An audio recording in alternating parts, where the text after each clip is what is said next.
SNDP general secretary Vellappally നടേശന്റെ വിദ്വേഷ പരാമർശത്തിൽ party നിലപാടെടുക്കാൻ വൈകിയതിൽ CPM-ൽ അതൃപ്തി പുകയുന്നു. പരാമർശത്തെ പരോക്ഷമായി തള്ളിക്കൊണ്ട് മാത്രം പ്രസ്താവന ഇറക്കിയതിലും മുഖ്യമന്ത്രിയും പാർട്ടി സെക്രട്ടറിയും മൗനം പാലിക്കുന്നതിലുമാണ് നേതൃത്വത്തിൽ അമർഷം. വെള്ളാപ്പള്ളിയുടെ പരാമർശം മുഖ്യമന്ത്രിയുടെ നിർദ്ദേശപ്രകാരമാണ് എന്നാണ് പ്രതിപക്ഷത്തിന്റെ ആരോപണം. ശനിയാഴ്ച കോട്ടയത്ത് വെച്ചാണ് വെള്ളാപ്പള്ളി നടേശനിൽ നിന്ന് വിദ്വേഷ പരാമർശമുണ്ടായത്. പരാമർശം വിവാദമായിട്ടും CPIM-ൽ നിന്ന് പ്രതികരണം വന്നത് ഇന്നലെ വൈകുന്നേരം മാത്രം. ഏറെ വൈകി സംസ്ഥാന സെക്രട്ടറി പുറത്തിറക്കിയ പ്രസ്താവനയിൽ വെള്ളാപ്പള്ളിയുടെ പേരുമില്ല. മോശമായ പരാമർശമുണ്ടായിട്ടും മുഖ്യമന്ത്രിയോ പാർട്ടി സെക്രട്ടറിയോ പ്രതികരിച്ചതുമില്ല. വിദ്വേഷ പരാമർശം വന്ന ശേഷവും പാർട്ടി സെക്രട്ടറി അംഗവും മന്ത്രിയുമായ VN വാസവൻ വെള്ളാപ്പള്ളിയെ വേദിയിലിരുത്തി പ്രശംസിക്കുകയും ചെയ്തു. എല്ലാ വിഷയത്തിലും പൊടുന്നനെ പ്രതികരിക്കുന്ന മന്ത്രി മുഹമ്മദ് റിയാസ് ആകട്ടെ പരിശോധിച്ച് പറയാമെന്നാണ് പറഞ്ഞത്.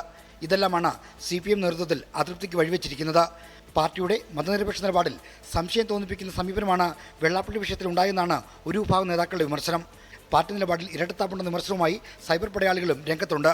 ഇതോടെയാണ് നേതാക്കൾ വിശദീകരണത്തിന് നിർബന്ധിതരായത്. ഞാൻ പോന്നു കഴിഞ്ഞതിന് ശേഷമാണ് അദ്ദേഹത്തിൻ്റെ പ്രസംഗം നടന്നിട്ടുള്ളത്. അതുകൊണ്ട് ആ പ്രസംഗത്തെ സംബന്ധിച്ചും പൊതുവിലുള്ള കാര്യത്തെക്കുറിച്ചും പാർട്ടി സെക്രട്ടേറിയറ്റ് ഇന്നലെ തന്നെ സ്റ്റേറ്റ്മെൻറ്റ് കൊടുത്തിട്ടുണ്ട്. ഞാനോട് ഉൾക്കൊള്ളുന്ന സെക്രട്ടേറിയറ്റിൻ്റെ സ്റ്റേറ്റ്മെൻറ്റാണ്. അത് 4 വോട്ടിന് വേണ്ടിയോ സീറ്റിന് വേണ്ടിയോ ഒന്നും മാറ്റുന്ന നയമല്ല ഗവൺമെൻറ്റിനും പാർട്ടിക്കും ഉള്ളത്. മതേതര ജനാധിപത്യത്തിൻ്റെ മഹത്തായ പാരമ്പര്യങ്ങൾ ഉയർത്തിപ്പിടിച്ചുകൊണ്ടാണ് എല്ലാ കാലഘട്ടത്തും മുന്നോട്ട് പോകുന്നത്. അതിപ്പോഴും അതെ. എന്നാൽ വെള്ളാപ്പള്ളിയുടെ പരാമർശം മുഖ്യമന്ത്രിയുടെ പിന്തുണയാണെന്നാണ് പ്രതിപക്ഷത്തിന്റെ വിമർശനം.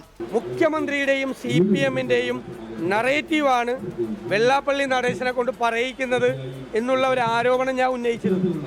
ഇന്നലത്തെ CPM-ന്റെ പ്രസ്താവന വന്നതോടുകൂടി ഞങ്ങളുടെ ആരോപണത്തിന് CPM ഒന്നും കൂടി അടിവരയിട്ടിരിക്കുകയാണ്.